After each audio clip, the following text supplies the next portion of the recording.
Krishna, welcome back to my YouTube channel.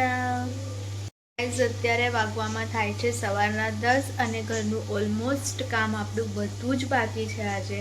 તો ચલો પહેલાં તો કિચન ક્લીન કરી લઈએ. અને ઓલરેડી પહેલાંથી જ મેં કરી દીધું હતું અને હવે એનો ટાઈમ બાકી છે ઓનલી 19 મિનિટ.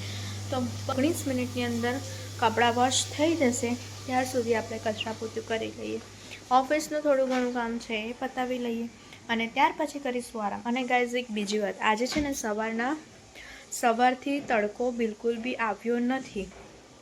તો જોઈએ, આજનું વાતાવરણ એટલું કંઈ ખાસ નથી. 10 વાગ્યા છે તો પણ બિકોઝ આગળ જોઈએ, અગર તડકો નીકળશે તો આપણે તડકો લેવા નીચે જઈશું. જે કંઈ પણ હશે એ હું તમારી સાથે શેર કરીશ. સો સ્ટે ટ્યુન. અત્યારે હું થઈ ગઈ છું ઘરનું ઓલમોસ્ટ કામ પતાવીને ફ્રી. જે ઘરનું વર્ક હતું એ પણ પતાવી લીધું અને ઓફિસનું જે વર્ક હતું એ પણ પતાવી લીધું. બસ હવે નીચે આવી ગયો છે તડકો, તો બસ થોડી વાર તડકો લઈ આવીએ. તો ચાલો જઈએ ફટાફટથી નીચે.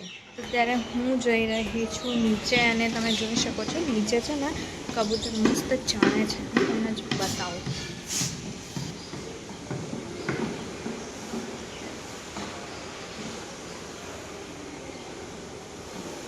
અત્યારે હું આવી ગઈ છું નીચે તડકો લેવા માટે. બસ અહીંયા બેઠી છું અને આપણે કાર બી આપણા પાછળ જ છે.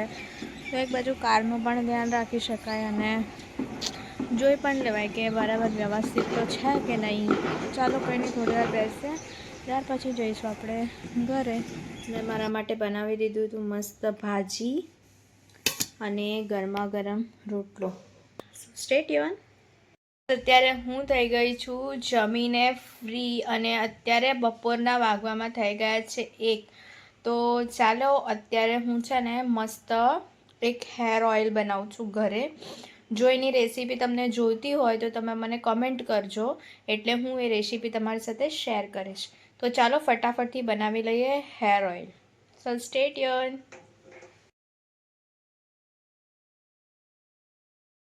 ગાઈઝ અત્યારે વાગવામાં થઈ ગયા છે સાંજના 5 અને મોસમ એવું છે કે થોડું વરસાદ પડે અને નહીં પણ પડે.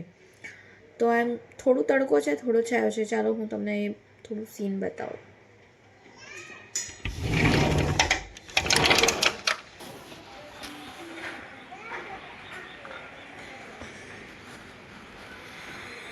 ચાલો કંઈ નહીં, હવે જમવાનું બનાવવાનું ટાઈમ થઈ ગયો છે. 5:30 વાગી ગયા. મેં એવું વિચાર્યું આજે કે થોડું જલ્દી જમવાનું બનાવી દઉં અને જમવાનું બનાવી દઉં ત્યાર સુધી જીગુ પણ આવી જશે.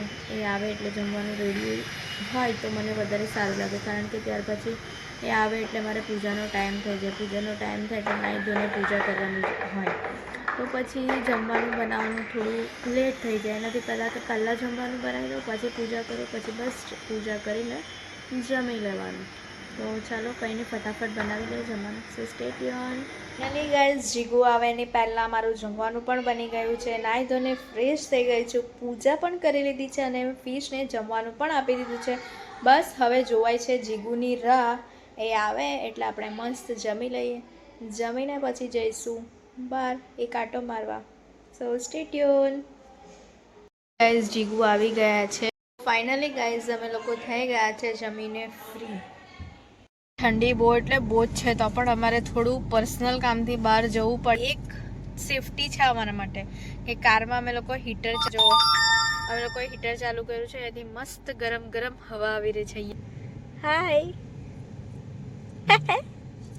ફટાફટ આપણે બહાર જઈને આવીએ. સો સ્ટે ટ્યુન.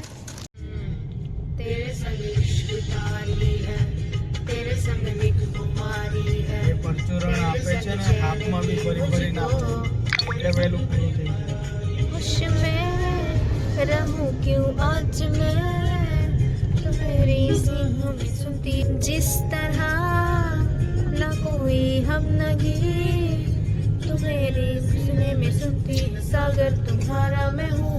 गाइस हम लोग सीढ़ी से चढ़ के आ गए हैं घर पे, क्योंकि लिफ्ट बंद था.